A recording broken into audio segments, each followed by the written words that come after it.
મારા બાળકો જેમ ફર્સ્ટ સ્ટાન્ડર્ડ સેકન્ડ સ્ટાન્ડર્ડમાં હતા ત્યાં સુધી સારા પર્સન્ટેજ આવતા હતા, પણ જેમ હાયર સ્ટાન્ડર્ડમાં જતા જાય છે તેમ તેનું રિઝલ્ટ બહુ ડાઉન થતું જાય છે. એવું કેમ થાય છે?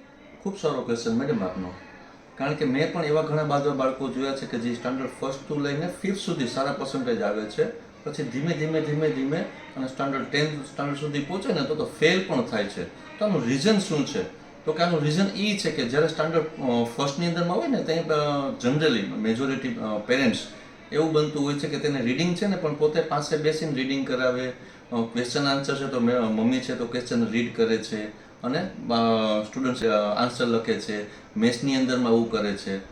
આ બાળકને સેલ્ફ સ્ટડી કરવા માટે તેને એકાદ વાતાવરણ આપતા જ નથી. તો આને તમે એકલાને આપશો તો એ પોતાની રીતે સેલ્ફ સ્ટડી કરશે અને પોતાનું રિઝલ્ટ ઇમ્પ્રૂવ થશે.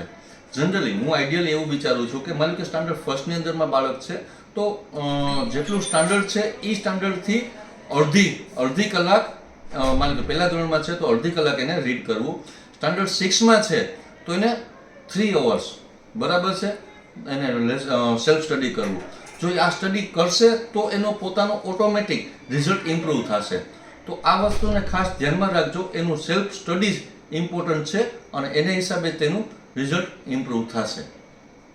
અને સર બીજો ક્વેશ્ચન છે કે મારું બાળક જમવા બેસે ત્યારે એને ફોન આપવો જ પડે છે તો જ જમે છે, બાકી જમતો નથી પૂરું, એટલે એને જમવા ટાઈમે ફોન આપવો પડે.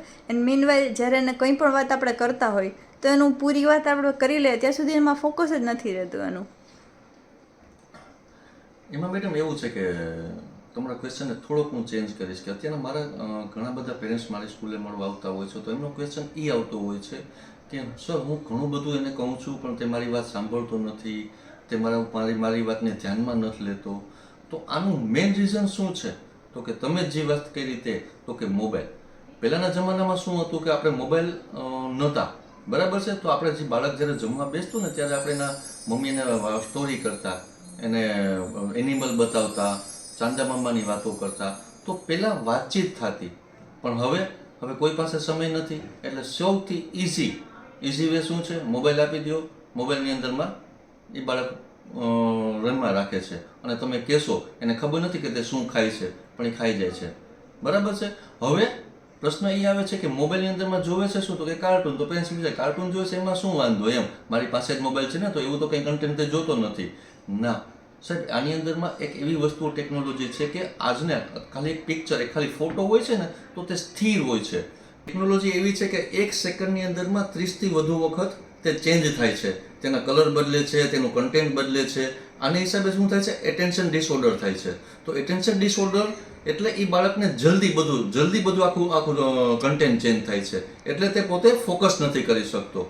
તો ખાસ અત્યારના પેરેન્ટ્સને મને સમજાતું નથી તો ખાસ આ મોબાઈલ તમે એને બાળકમાં ન આપો. તમે એને નુકસાન કરી રહ્યા છો, એને હેલ્થ વાઇઝ, એને મેન્ટલી હેલ્થમાં વાઇઝ તમે એને નુકસાન કરી રહ્યા છો. અને અત્યારના આપણી એક કોમ્પિટિશન ચાલે છે કે મારે કેટલા 4K નું ટીવી છે કે 5K છે કે, તો આ જેટલા રિઝોલ્યુશન્સ વધી રહ્યા છે તો આને રેપિડ તેને નુકસાની કરી રહ્યું છે.